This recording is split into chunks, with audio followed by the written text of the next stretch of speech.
অবশেষে ঠিক হয়ে গেছে সেই মহাযুদ্ধের তারিখ। মেসি বনাম ইয়ামাল, আর্জেন্টিনা বনাম স্পেন।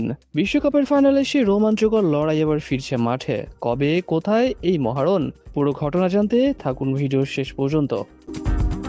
গত 19 জুলাই নিউ ইয়র্কের মেডলাইফ স্টেডিয়ামে যে ফাইনাল হয়েছিল, তাতে অতিরিক্ত সময়ে একদম শেষ মুহূর্তে ফেরান তেরেসের গোলে হৃদয় ভেঙেছিল মেসি আর আর্জেন্টিনার। স্পেন জিতে নিয়েছিল দ্বিতীয়বারের মতো বিশ্বকাপ, কিন্তু ফুটবল প্রেমীদের মনে তখনই প্রশ্ন উঠেছিল, এই দুই দলের লড়াই কি এখানেই শেষ, নাকি আবার দেখা হবে তাদের?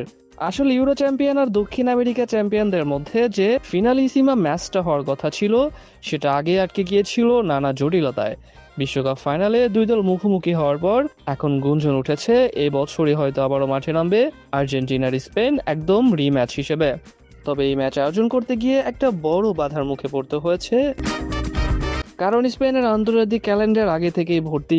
ডিসেম্বর, অক্টোবর আর নভেম্বরে ন্যাশনাল লিগে ইংল্যান্ড, ক্রোয়েশিয়া আর চেক প্রজাতন্ত্রের বিপক্ষে খেলার কথা, তাই নতুন করে সময় বের করাটা মোটেই সহজ কাজ না।